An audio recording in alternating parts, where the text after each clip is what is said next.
Chicken doughnut ഉണ്ടാക്കാം. അതിനുവേണ്ടി ഇത് 250 ഗ്രാം ചിക്കന്, ഉപ്പ്, മഞ്ഞൾപ്പൊടി, കുരുമുളക് പൊടി, 1/2 ടീസ്പൂൺ കുരുമുളക് പൊടിയും കൂടി ഇട്ട് കുക്കറിലിട്ടൊന്ന് അടിച്ചെടുത്തതാണ്. അല്ല ഇത് അങ്ങനെ അല്ലാതെ പച്ചയ്ക്കും വേണമെങ്കിൽ മിക്സിയിലിട്ട് അരച്ചെടുക്കുക. ഇതിപ്പോൾ ഒന്ന് കുക്ക് ചെയ്യുക. അതായത് മിക്സിയുടെ ജാറിലോട്ട് ഇടാം.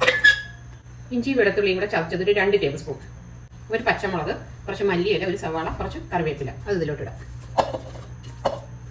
ഇത് 2 ബ്രെഡ്, ഒരു 1/4 ടീസ്പൂൺ മഞ്ഞൾപ്പൊടി, 1/2 ടീസ്പൂൺ ഗരം മസാല പൗഡർ, പിന്നെ 1 ടീസ്പൂൺ കുരുമുളക് പൊടി, 1/2 ടീസ്പൂൺ ഉപ്പിട്ടിട്ട് നോക്കാം. ഇതൊന്ന് അരച്ചെടുക്കാം.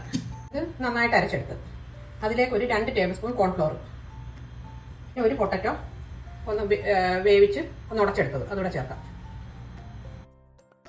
ഇത് നന്നായിട്ട് മിക്സ് ചെയ്യണം. ഇതെല്ലാം നന്നായിട്ട് മിക്സ് ചെയ്ത് ഇത് നമുക്ക് ഡോനട്ട് ഉണ്ടാക്കാം.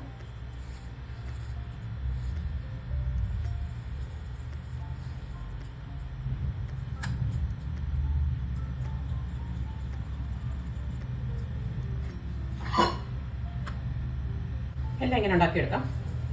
ഇനി ഇത് ഫ്രീസറിൽ ഒരു അരമണിക്കൂർ വെച്ചേക്കാം. ഇത് 2 മുട്ടയുണ്ട്. അതിലേക്ക് ഒരു 1/4 ടീസ്പൂൺ കുരുമുളക് പൊടി, 1/4 ടീസ്പൂൺ ഉപ്പ്, ഇതൊന്ന് മിക്സ് ചെയ്യാം. ഇത് 1/2 കപ്പ് പാലുണ്ട്. ഇത് അരമണിക്കൂർ ഫ്രീസറിൽ ഇരുത്താം.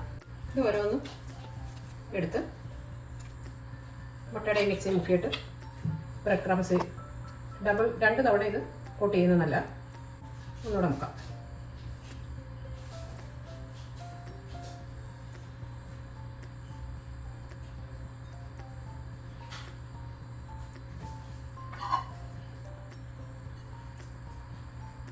എല്ലാം ഇങ്ങനെ എടുക്കാം. ഇതെല്ലാം ഇങ്ങനെ മുട്ടയെ മുക്കി ബ്രെഡ് ക്രംസിലെ പൊതിഞ്ഞെടുത്ത് 2 തവണ ഇങ്ങനെ ഡബിൾ കോട്ട് ചെയ്ത് ഇനി ഇതൊരു അരമണിക്കൂറൂടെ ഫ്രീസറിൽ വെക്കാം. ഇതെല്ലാം ഫ്രൈ ചെയ്യുമ്പോൾ പൊടിഞ്ഞു പോകാതിരിക്കാൻ വേണ്ടി. ഇനി ഇതൊന്ന് ഫ്രൈ ചെയ്തെടുക്കാം. ഇത് സൺഫ്ലവർ ഓയിലാണ്.